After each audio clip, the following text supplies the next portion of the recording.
Hello, and welcome to Colossian's ATD24 Debrief. With us today is the one and only Karen Orr. Thank you so much for joining us, Karen. After spending as much time as I've spent with you over the past week, I'm kind of, I don't know if confused or excited, but you asked me to still be here, so I guess that's a good sign. Absolutely. I think it's fair to say you should all in the chat show your appreciation. Kara's put up with a lot of Tom this week. Um, no, so this last kind of week was ATD24. I think officially the biggest L&D event on the planet. I I think think so. it's Yeah. in terms of sheer numbers anyway. Um, and it did feel huge. Like speaking as a Brit who I go to learning technology and go, wow, this is massive. There are like 4 talks going on at the same time. Um, it's a slightly different kettle of fish, it must be said. So this session really is all about kind of what did we see, what did we hear, what do we think about it, and what will we be actioning or not actioning. But it's also all about you. So please jump into the chat and let us know. Were you there, first of all? If so, what did you walk out with? If you were or weren't there, either way, let us know what you want to discuss. What topics do you want to know what were either being talked about or not? Or if you've got any questions at all, drop them in the chat. We are here to help you at the end of the day. So let's sort of kick off at the start. Kara, what was the big topics that you were glad that you were hearing about at the event? Ooh, okay. Glad that I was hearing about. I'd say I'm going to go with three. Three worked for Shakespeare, so I'm just going to start with that. The first is I'm going to say beyond AI. And what I mean by that is you could not find, I'll say, a time slot or a vendor on the expo hall that didn't have some AI element. But what I was really encouraged by and what I heard a lot of chatter about was okay, it's here, but what's next? How are we implementing it? What does the governance look like? What are some of the things that you need to be thinking about in your organization to use it effectively? So I thought that was great. Second, another one that I think was highlighted a lot in Daniel Pink's keynote, but then also a theme throughout, and I even talked about it a little bit in my sessions as well, Tom, is taking care of yourself.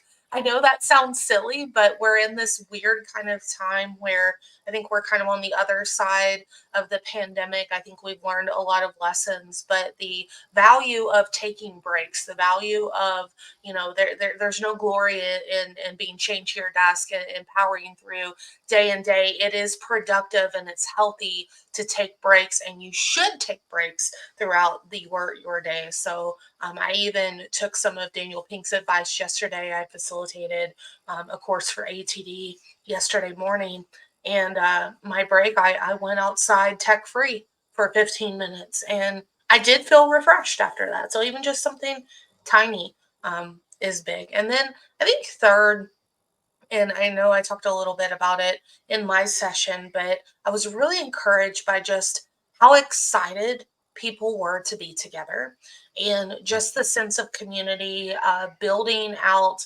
your network, going beyond kind of this transactional, superficial stuff that maybe you see on LinkedIn or other social media. Actually, getting to know people. I know that there's a that's something that's not new or groundbreaking, but I think people are really sick of these really superficial relationships, and they're really looking for a deep connection, ways of connecting with other people in the industry, because you just never know when someone in your network might help you find your next opportunity or help you with something that you're dealing with. So I'd say those were my big three. What about you, Tom? What did you see?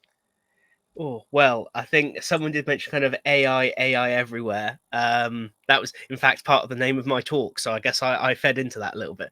But I mean, it was, but like my consistent observation, kind of similar to yours, was the fact that the conversation has matured so much recently.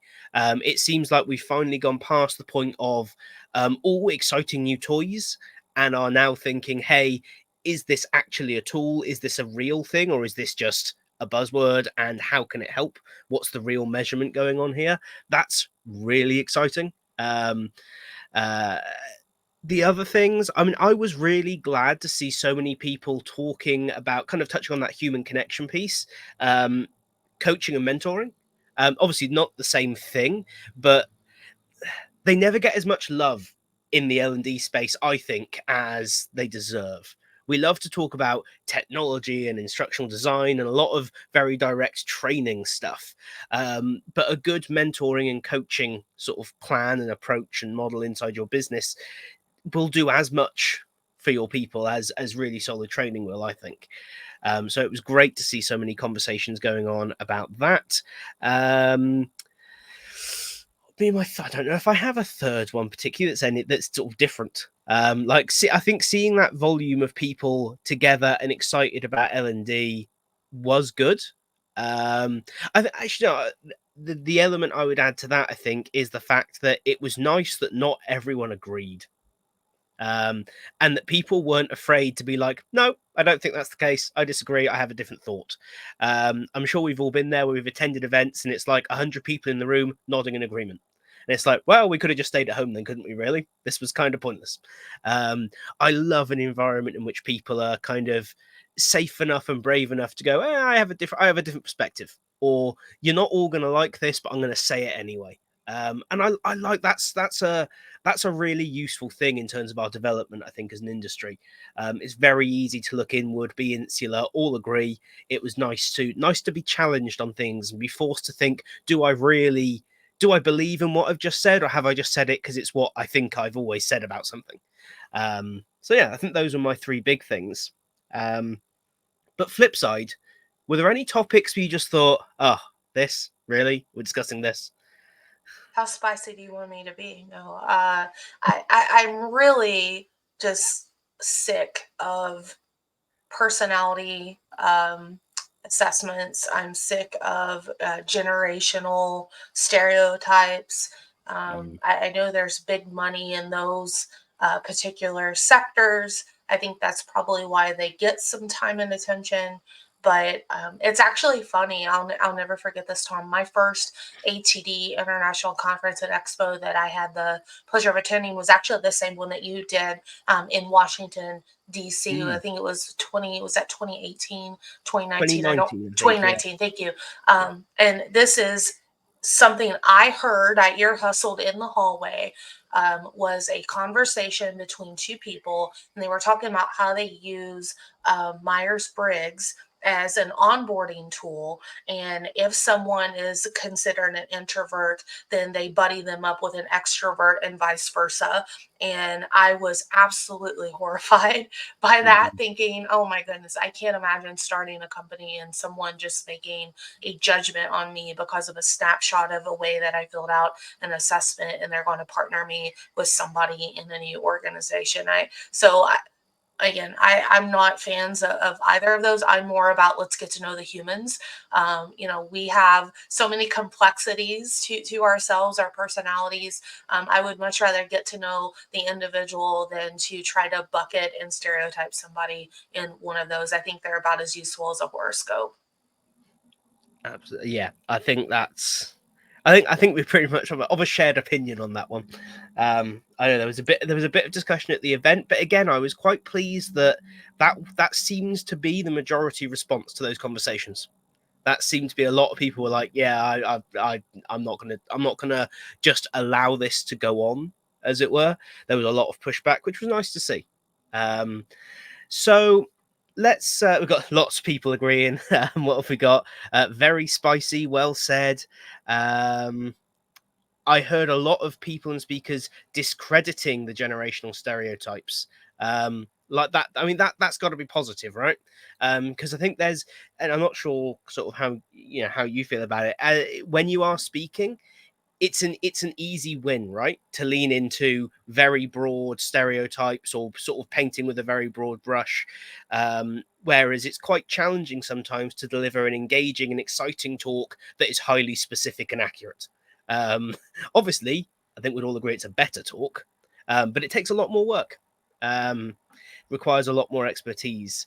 I go, MBTI, is that still in use? Um, Unfortunately, in some places it is. Yes. and making a bucket full of money to go with it, And I which is always recently learned too, sorry, I don't mean to cut you off, but no, I no. think they were at the expo. There was one that also had birds or animals of some sort that you could be. Depending on like your profile, you could be like a parrot or an eagle or something like that. And I'm like, I'm just a human. Like I'm bird brained enough the way that it is. I don't need a cartoon animal adding to that chaos personally.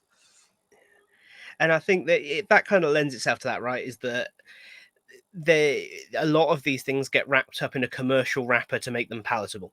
And once you're bought into the system, and I feel this is why whenever we have this conversation, I always feel like there are people out there who are doing it not because they really believe in it, but because their organization or someone has bought heavily into an ecosystem. And now there's a lot of money tied up in that. To turn around to your business and go, we have made a mistake. This is bad, it's damaging. It's quite a challenging thing to do, right? And I don't think it's limited to this. It's tech stacks as well. How many people love their LMS? How many people would change it if they could, but don't know how to raise the "I want to spend a huge bucket of money" conversation? Right. Um, which is always challenging. So, something that came up from the chat actually just here. Someone LinkedIn user. It's not pulling through your name. Apologies for that. What are the upcoming trends and challenges for learning and development in the next 2 to 3 years? And what are some quick wins we can achieve? Should we take the trends and challenges one first? Sure. So, next 2 to 3 years, I think from the conversations that I had at the conference and the sessions, I think the big one is first of all, I want to preface this, and I know I also said this in one of my sessions. This conference was not cheap.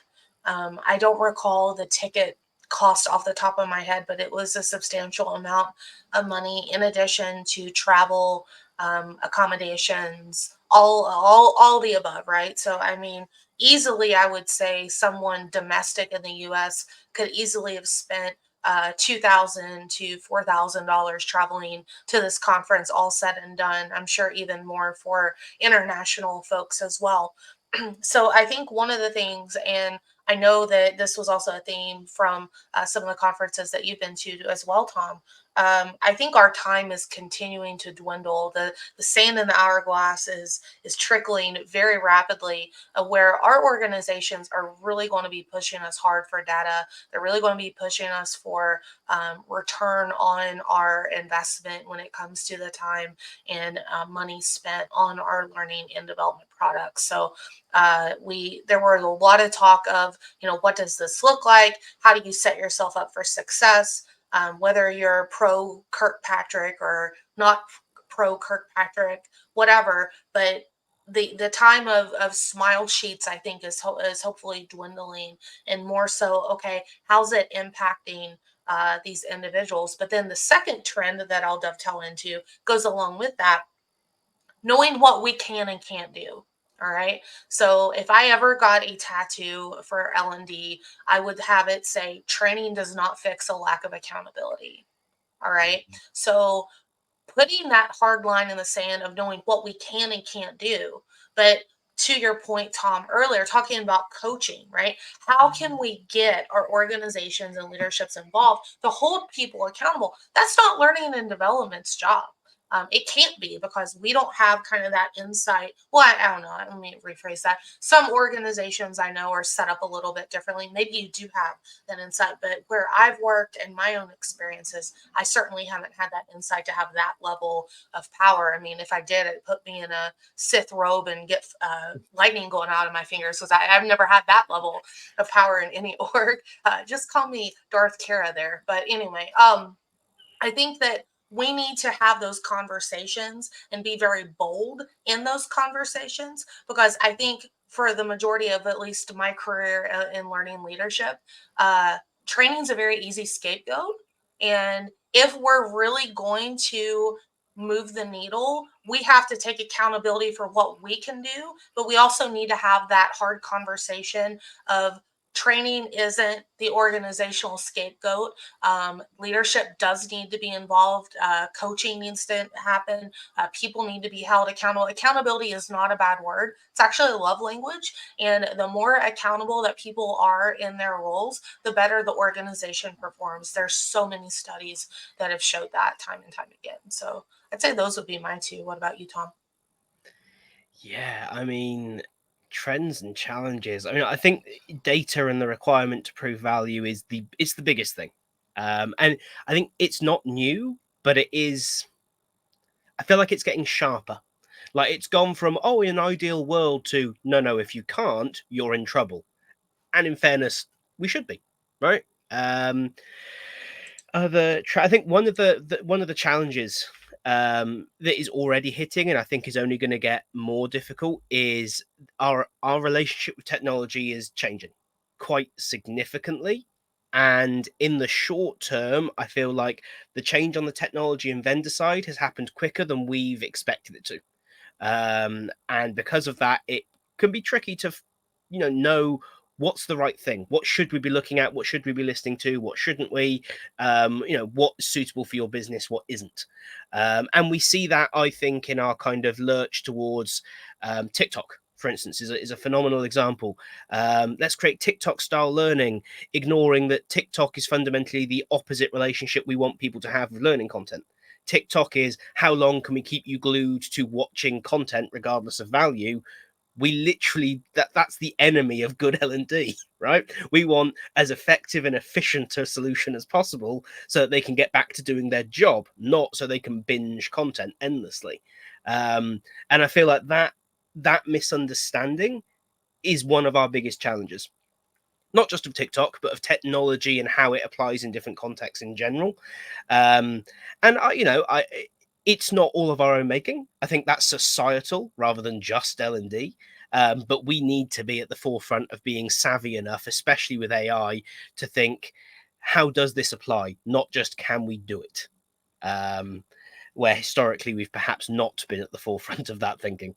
Let's have a look. So we did get a comment there from Brian. Our 2 to 4K may have been optimistic. Members alone pay 2,195 for a ticket. Yeah, it's it's tricky. Like, because I was fortunate enough that obviously going with Colossyan, it was a business trip, but to attend one of these conferences, I think there is going to be an expectation of what value do you bring back to the business. And maybe that's a good question. If you're in that boat, Kara, what would you how would you go about creating that value from attending a conference back to your business? Well, I think it all starts with some kind of a collective whatever, whether that's Notion, I'm a big fan of Walling, whatever that Mm, looks like. Some place that you can at least share artifacts, takeaways, what have you. But then also having before you go, before you even step foot on the plane, that conversation with your leadership. If I go to this, how are you going to support me in trying something, experimenting, maybe having those conversations with the stakeholders? Because I only think you can do so much depending on where you are in your organization. I absolutely get invigorated with ideas and energy, but I can't tell you how many times, I've been in this boat, and I'm sure you have as well, Tom, where you get back from a conference, you have all these bold ideas, and then you're like, oh, yeah, I work here. There's no way I could ever do that. Right. So having, I think, those conversations on the front end is really critical. And then mm, asking them, to give you some of that, um, you know, space to try something, I think is really important. If your organization's not willing to do that, then I hate to say it. I mean, this may be really rude and I don't mean for it to be, but why are they sending you? Why are they trying to give you new ideas and energy if they're not going to support you in that? So I feel like it has to be some kind of mutual conversation on the front end in order to make that happen. mm. And I wonder kind of what you think about kind of that. I suspect we, with all the new technology coming out, with the workplace changing quite radically over the last few years, and I think it's going to continue to do so. We are inherently going to have to become more comfortable with experimentation. kind of rapid testing and iteration, rather than we'll release that in 6 months, at which time we'll be pretty sure it's near perfect. That's I suspect that is not going to fly any longer, but that's going to, as you say, be a joint change with us and our businesses, because experimentation necessitates fast failure and quick iteration, and trying new things which are not always going to work. Um, have you sort of had an experience trying to get kind of a business on board with those kinds of ideas? I mean, yes and no. Mm. I feel like on the surface, you can usually say, well, yes, of course, we want everyone to be more efficient. But then something will come in hot. The sky is falling. Oh, we have this compliance course. We need everyone to go through in a month. And then you're like, hey, remember that conversation? Next time, just get it out the door. So, I think this kind of a give and take, but I think it goes into how are you positioning the work that we do? How are you having those conversations? And how can you even make kind of those small wins in order to maybe get a little bit more room and time for experimentation? I think every place that I've worked, we've always had way more work and less time to do it. So it's hard to get that. But sometimes you just have to be a little bit creative and try to get a little small win here or there to kind of nudge it forward a little bit. Absolutely. We've got a couple of questions here around that things that were or weren't discussed. So we got personalization of learning, micro learning, that was an interesting one, and virtual reality learning. Um, any thoughts on any? I see you're sort of live in the chat as well. Any sort of thoughts on those three that came out of this event? Yeah, I think Allison said in the chat that it didn't seem like VR was the darling that it was a couple of years ago. I didn't see as many Mm. sessions on VR. Not saying that I don't think it has a place, but I don't think it had as many sessions. I know there were a lot of micro learning sessions, and I believe there were a few sessions on the personalized learning. And I'm trying to remember. Let me pull up my notes here. The name of the company that put on Pod and Hive. We went to Yeah. a session about serious play at work where we played this card trading game for pretty much the whole hour. And the kind of point of it was a diversity, equity, and inclusion game. But I saw so many ideas yielded from that would, I think, fall beautifully into some kind of personalized learning experience for people that I took a lot away from it. I had fun, and by the way, Tom he was quite the dealer, so we were a team together, and he did a phenomenal job of trading those cards and getting us what we needed quickly. I was more of kind of the I don't know. I was kind of like the job of the HUD of the team, right? Like I was trying to hoard stuff and like intimidate other teams to trade with us, But it was really fun. But something like that had a little bit of novelty to it, something a little bit different. It was a nice blend of using digital elements with like actual cards. We had like a binder. They had like an old school instruction booklet, which took me back to the Nintendo and Sega Genesis days of like opening it up and going through the instruction booklet, which was really helpful. I think I took pictures of all the pages of the instruction booklet because I thought it was very well done. But Mm. but again, I micro learning, personalized learning, those are topics that I think do have some longevity. I think one of the downsides right now to virtual reality is I still think it's really expensive, and I still think that people are still trying to figure out how to build it. I don't know if I know that some of the authoring tools support some of that stuff, but I think overwhelmingly there has to be I'll say more sophisticated tech stack in order to pull off some of that stuff currently. Whereas personalized learning, micro learning, things like that, we can lean into the skills that we likely already have in learning and development. Yeah, I think I would broadly agree with that. I think a sort of the whole kind of immersive learning, certainly the VR space, still really suffers from that hardware requirement element. I think it always will, especially with so much of a mixed workforce now. Like, short of sending them to people's homes, which feels like a great way to lose equipment and break stuff and rack up massively expensive shipping costs in your function at a time when we're being pressed to do more, be efficient, be effective. It's a tough sell unless it's, unless you have a very niche use case. I remember an event put on by AIUVR last year, and they had someone there who took them to like oil drilling platforms in the middle of the sea to do like safety training, because training people on real equipment is dangerous when stuff goes wrong. So it was really effective there. Um, Really interesting point here from Chris about budgets, or rather what we spend our budget on. So we do a lot of talk about creating and not much talk about curating and consolidating, which is a tougher conversation. And I think that's fair. I would say a lot of the conversations were about creating experiences or content. Um, do you kind of have a feeling as to why we lean towards one rather than the other, and how we maybe redress that balance? You're asking me all the hard hitting questions today. Uh, I think it's a good question to ask, but I also think it's so individualistic to your organization and your own learning and development team. If you were to ask 10 different learning and development professionals, what does good look like at your organization? You're going to get 10 completely different Mm, answers, right?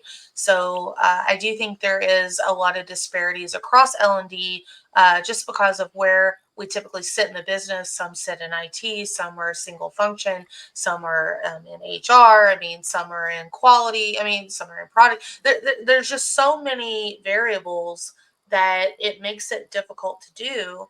But on the other thing, with the whole kind of creation versus curation, um, boy, I'm going to get spicy, so forgive me, Tom. But I do feel like a lot of the curated experiences out there, whether you go to a partner platform, like, for example, Open Sesame, or a place like that that has all these wonderful courses that you can kind of piecemeal and take.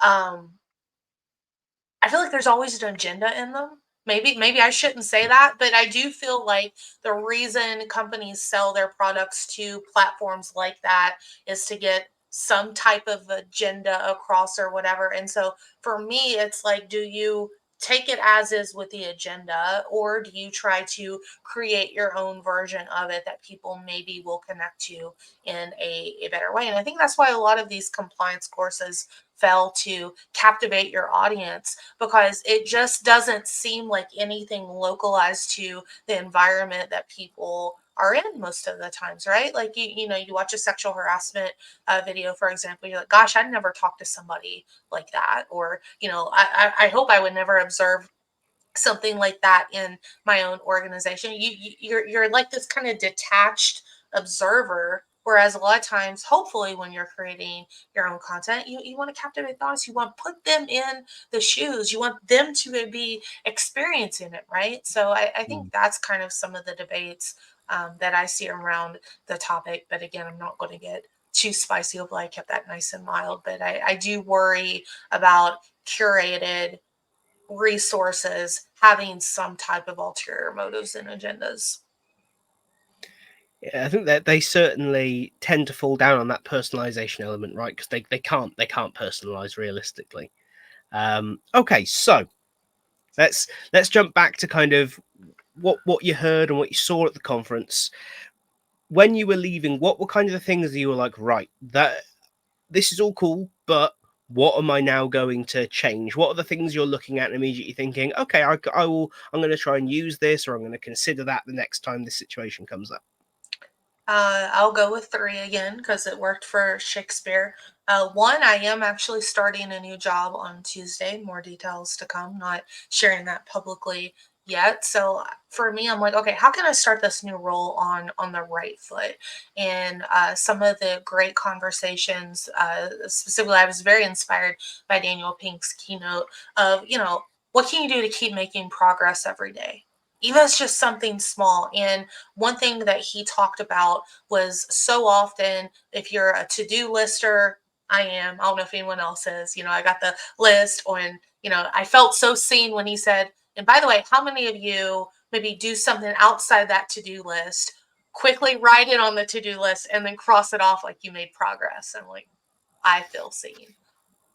One thing that he talked about is how can you subtract or take away from some of the things that you're doing, because that is also a very critical way of making progress. And so as I'm stepping into this new role, getting the lay of this new organization, I'm going to be really, really intentional about the actions that I'm doing, the tasks that I'm doing, and then making sure that I am onboarding in a way that I'm getting the lay of the land. But if I need to like take something off, I'm going to be bold and have those conversations to begin with. Now that's very intimidating and scary to say as you're onboarding into a new role, but I feel empowered to do that. So I'm really excited about that. Second, I was very inspired by our friend Lauren Waldman's session about how the brain works. And so for me, an action item that I have is I'm going to be thinking about, okay, what is it that I can do to learn more about best practices around neuroscience, how we learn. And, I was just, again, very inspired, the why of how we pick things up. Specifically, I learned about schemas, which I didn't know that's what it was called. I thought that was a nice little takeaway. And third, I believe the session that we went to about quality assurance, I was also very inspired in that. And so there were some action items from that to think about, okay, what does quality look like? Specifically in my new role, I'm going to be building out these massive onboarding programs for the organization. So, what does good look like? What does that standard look like? How can we get the business involved? Because one of the takeaways from that session was we can't make a good product in a silo. And so the business needs to be supporting us in that. And our quality processes and procedures is something that the business needs to know about, not just the learning and development department, which I thought was really powerful. So those are my big three takeaways. But I want to know more about yours, Tom. What'd you take away? Besides the fact that some of the Americans you hung out with were a little bit weird in real life. That's that's fine. That was definitely a highlight. Like meeting, it's like for anyone in the UK thinking about is it worth going? Just the answer is yes. Like it is. It's so different from what we're used to at conferences. It's very much worth going and experiencing at least once. So I think the quality management piece was actually the one I was going to start with, because for me that was like I've built a quality framework before for like internal functional, this kind of thing, but the level of detail that went into about how, if we're going to think of everything an L&D team creates, or whether it's created, curated, put out in some way to the business as a product, thinking about it in that, you're like, yeah, hang on, actually the quality frameworks we tend to build tend to be like is it accessible? Yep, tick, cool, a few tick boxes and off we go. That was a whole kind of have a mission, have a statement, have a have a framework, but also have an assessment against that framework. It was just really, really interesting, the level of detail that was applied there. And you often hear we should be more like marketing, we should be more like product, we should be more like insert other industry here. You never hear we should be more like the quality management department. You don't hear that, I guess, because it's not exciting, because they turn up with a clipboard and go, that's bad, you've done that wrong, do it again.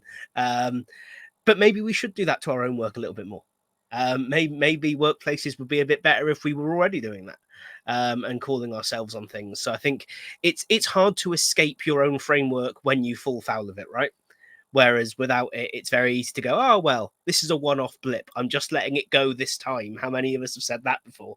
And then never gone back and fixed it because we get busy. So that was huge. That game, actually, the game you mentioned, the Pod and Hive game, I have been highly critical of games in work before. Largely because I think the vast majority of them are created with wonderful intention and then deliver very little beyond the moment in which they happen. That game really struck me as an example of something where they'd considered, yes, there was this core kind of DEI element to it, but actually I thought the real strength of it was the fact that it worked on many, many skills at once without saying, in this you will. It was the communication, the negotiation, the planning, the resource management. Um, Now, would I then go, everyone in the business should do this? No. But would I put a whole broom of like senior leadership teams and managers on that? Yeah, I would. Or would I put that out to a business and say, hey, all the teams in our businesses or our business are now teams in this game, and you do one turn a week or something like that over the next year or 6 months or however long. Um, that to me was a kind of thinking about how these things can be deployed in a more interesting way rather than just we're in a training room, let's play a game, which no one's really going to enjoy because it's not really going to be a game. It's going to be an e-learning with a stat bar on the side of it or whatever. So that was a bit of a challenge for me to think differently about that stuff rather than just keep on my I'm not big on games and learning thing. Um, And if I may, real quick, I yeah, go think for it. just watching that, I mean, it was a huge room. It was one of the big Mm, ballrooms, and admittedly, when it did start, there were people that left. Even at our own table, we lost two teammates. Which good riddance. We didn't need it. No, I'm kidding. I'm kidding. I'm kidding. But you could see kind of the mm, facial expressions of the people in the room. They were a little bit skeptical when we were starting it. But towards the end, there was like laughter, and like people were moving around, and people were trying to barter, and I'm sitting there like, bring me solo and carbonite, so it was really really fun watching yeah, people just kind of go from skeptic to bought in, I think, very quickly, right, Tom? I mean, they did move yeah, into it very quickly, and after the first round people started to get the hang of it, and people seem to really be enjoying it. yeah. And I think that one of the key things there was they didn't over-explain it. Like they very much left it to us to figure it out. And that felt distinctly like being treated like an adult, which was, you know, it was which we unfortunately as an industry we often fall foul of, right? We like to infantilize our audience and say, well, we better tell them exactly how everything works, otherwise they'll get upset. When in actual fact, people don't. People figure stuff out all the time. So yeah, no, I was thinking about my third. If I had a third, um, I'm going to touch on the subtractive thinking, but on a less personal level, or a more kind of what we do for our business level. Um, I think we do a lot of stuff. This kind of I was on my very long plane journey home. I now know Dallas Airport very well. I know where the comfy sleeping places are and where the not so comfy sleeping places are. But it gave me some time to think about like when it comes to subtractive thinking. Yes, we could do it with our own task list, but we should also probably start doing it with what does L&D do in your business and what should it be doing? Are you trying to affect things that are not within your control? And when I've spoken about this before, I use a very outdated reference of if you read Plato's The Republic, and that is not a helpful reference point for most people these days. Couple of thousand years ago, it was top shelf referencing, but these days not so much. But now I can kind of use Dan Fink as a good reference for this. If there is a focus that your L&D team is working on that it is not able to actually properly impact, it shouldn't be doing it. You should be able to go back to your business and say, hey, we're not the department to fix this problem. um, and yes, this is part of like being a performance consultant to your business and all these things, but anyone who does that stuff will tell you being a performance consultant does not mean you always fix the problem. Sometimes it means identifying the problem and saying, hey, you should fix that because it's your area, not just pass it off to L&D. So I think that just kind of a slightly different application of that maybe would be my only other takeaway is there's a big gap in conversation between vendors and attendees. Big gap. Um, 100%.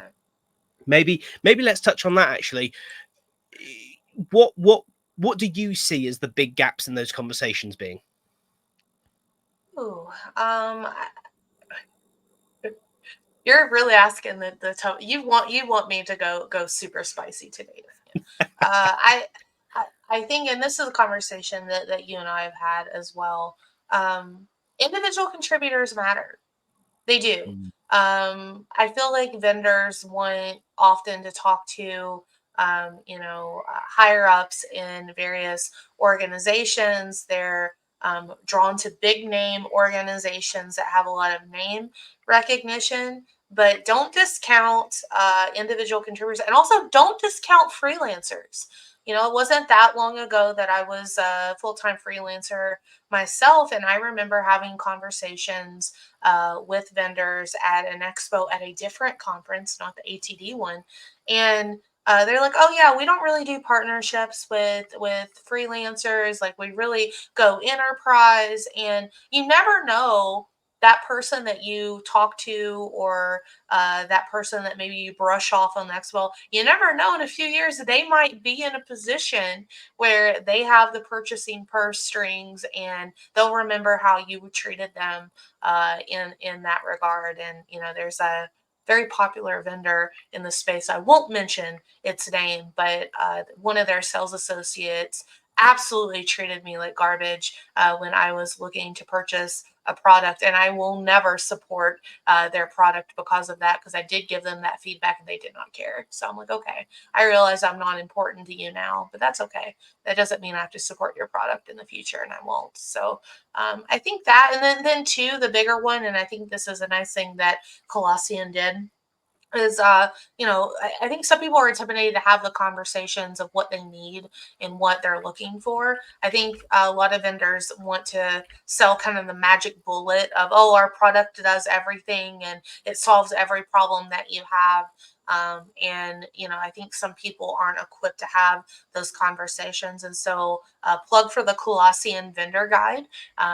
Thinking about what is it that you actually need, and then what are some of the things that you're looking for to help fill that need. So kind of knowing yourself before having those conversations, and what your organization not only needs today, but also thinking 3 years, 5 years ahead is a good thing if you can. I realize we don't have crystal balls, but just kind of thinking ahead of where things are going is always a good conversation to be having. So those would be my suggestions. But yeah, just not all vendors are like that. Obviously, most vendors are lovely.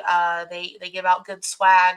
They like to have a good time and chat with you. So please don't think that that's the norm, that I was treated that way by all vendors. It was literally just like one vendor. But yeah. No, I think that's definitely a thing. And I think we've all probably had the other side of it as well. Or hopefully, we've all had it where we've got on with vendors, and I think there's that. There's also there's the feeling that some vendors are part of the L&D community, and others sell to it. Totally. And I'm a huge fan of the Dechibo LMS platform, largely because of how whenever I've spoken to them, they've wanted to have a chat, and they've always been able to have like an informed chat about what's going on in L&D, about what's current or what's not, or how something can be used in a useful way in the real world, not just here are the features of our products, they are awesome, trust me, we know, which unfortunately is too commonplace. So I guess maybe that's another area of discussion, is conference and expo. These things kind of go hand in hand. And it's very easy to do a kind of generalized, well, the expo is for selling and the conference is for learning. The line is not usually quite so clear cut in my experience. So if someone was going to the next ATD event, whether that's one of these, or I think it's the Core 4 event later in the year, isn't it? But I think that's just an educational track. What When you go to the actual expo versus the conference, what are you looking to get out of that? Hmm. I love to see real case study examples of Mm. what the products are doing. I love, especially love it. I think it's a great call that you mentioned products being part of the community. I don't want to be sold to. I want to just be talked to like any other human, right? Getting to know people, connecting with them, etc. I almost never come to a booth where someone sends me a blind LinkedIn message of, hey, you need to come to my booth and see me. No, I don't know you. I don't know what you offer, right?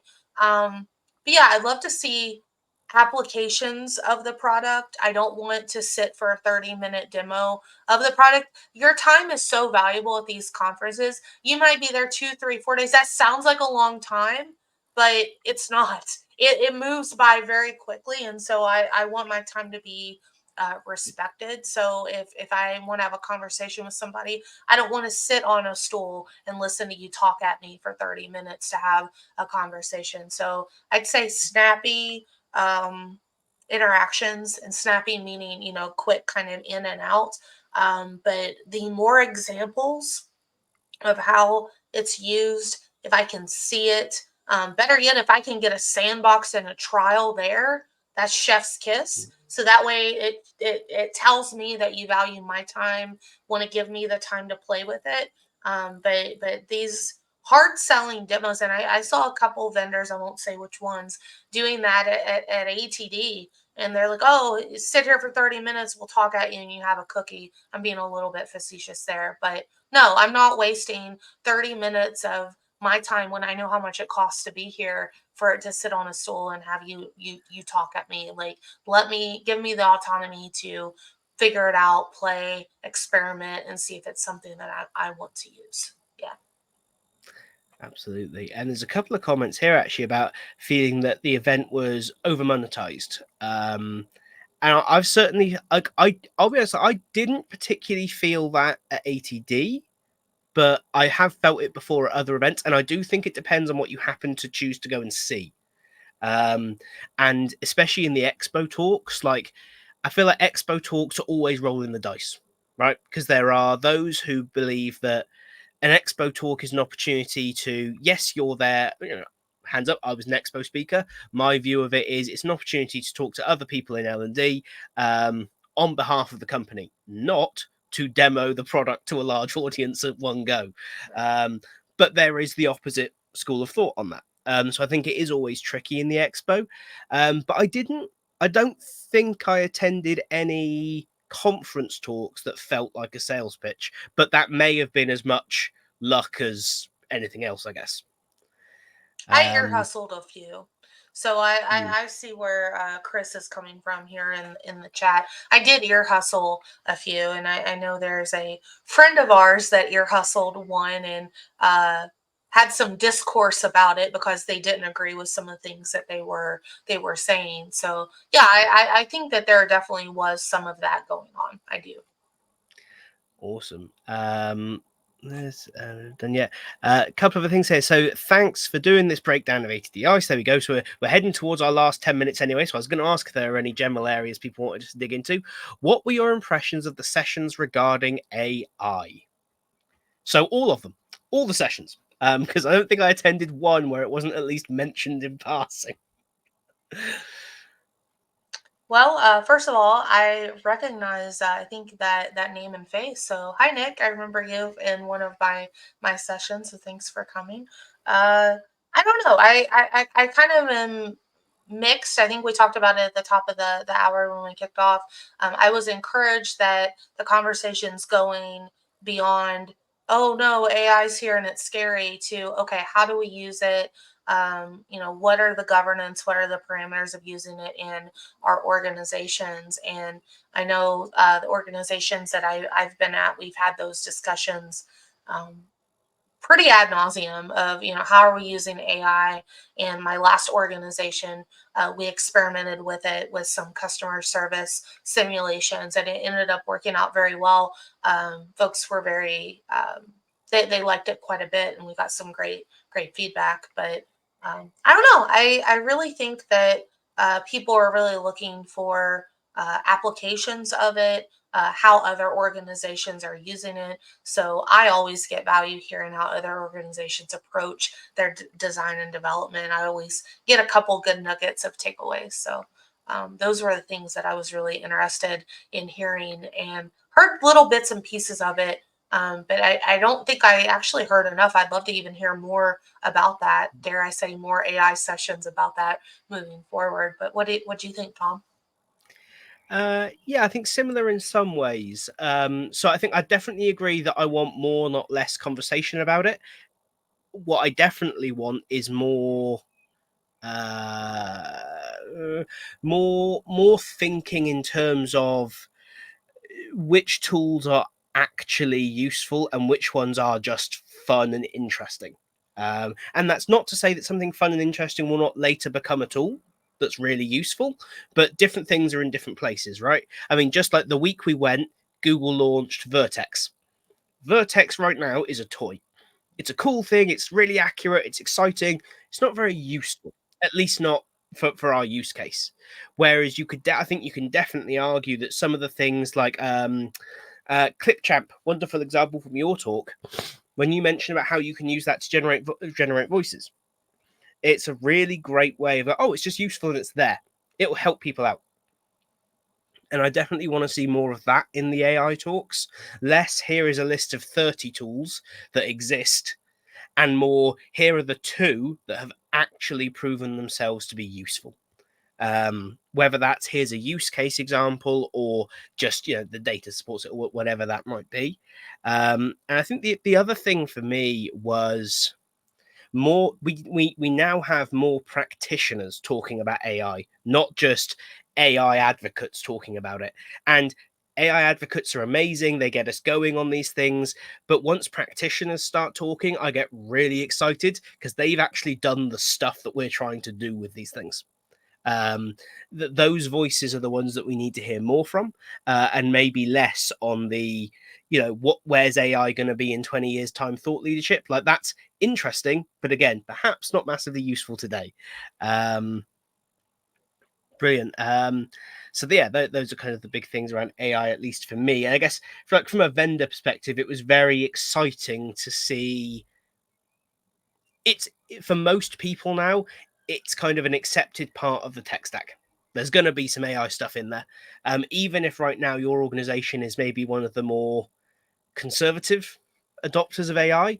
I think we're past the point where lots of orgs are like, absolutely not, under no circumstances, and instead they're making slightly more educated, or asking slightly more educated questions around security, governance, as you were saying.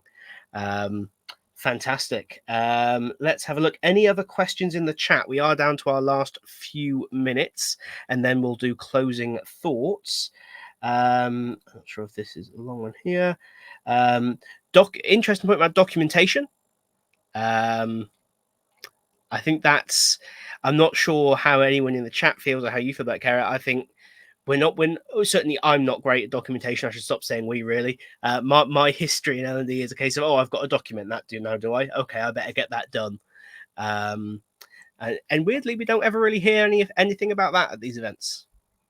No, you really don't. I actually did a session about documentation at the last Adobe Learning Summit, which was kind of funny. But I think that the comment, I did read it in the chat, was just talking about it's so difficult to get support on a lot of these tools that people are selling, and the documentation's often weak, and again being a little bit spicy. But I think that's on purpose. So you buy service package agreements and things like that, because it's a nice little kind of add on to the money that you're already spending. But again, that's my own personal opinion, not saying that that's how that is. But I do think that that is a model that is ripe for being flipped and disrupted, because I think the products that are focused more on supporting the community and having a lot of community elements to help people, I think will go further in the marketing, the word of mouth, the ease of use. I mean, everyone wins when something like that happens, I believe. Absolutely. Bit of appreciation there for your notes. They are very cool notes, aren't they? That tool. Funnily enough, next question. What was the most fun session or tool you went to or saw beyond your own course? I'm going to jump in and say it was the Wally tool that you were sharing. Like, that is awesome.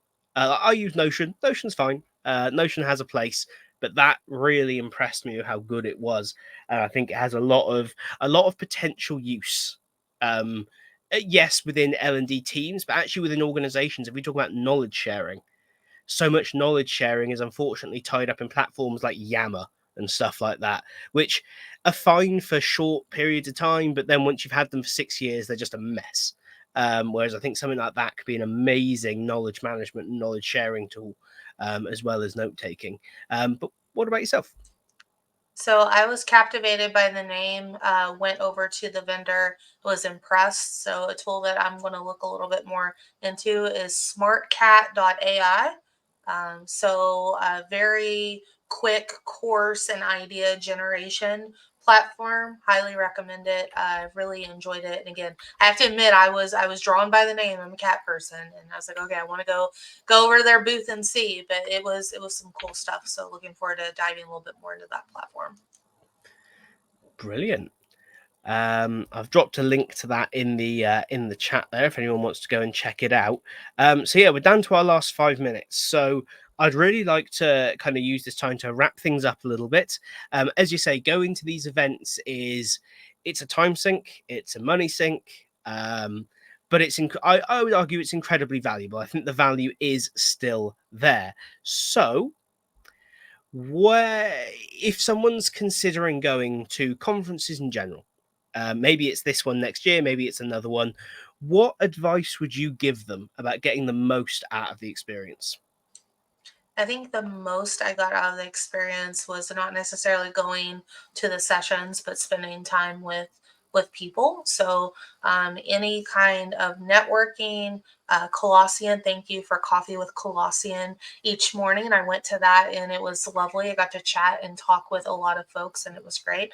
To me, that's the real value is building connections with other people. Had the ability to people that I have followed on social media for a while really get to know a little bit better. Now, do I dare call them friends? Yeah, I think I'll call them friends, right? But the real value of that is again, you just never know when you'll need help or their expertise or something to guide you. And the connections to me is the most important part. The knowledge and all that can be picked up throughout, but having someone to talk about it with, the social element of conferences, I think is really powerful.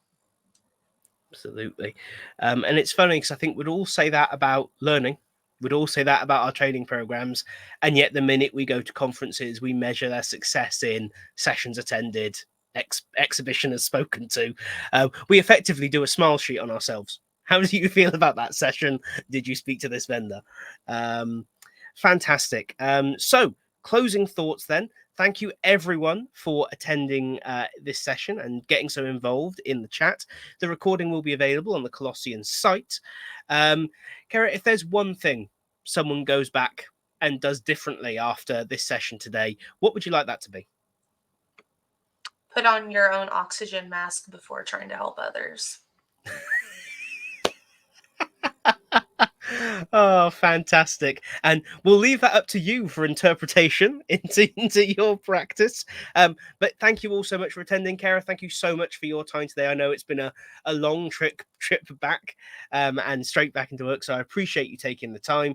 Everyone, have an amazing rest of the day and weekend, and we will see you in our next live session. Thanks so much. Have a good one.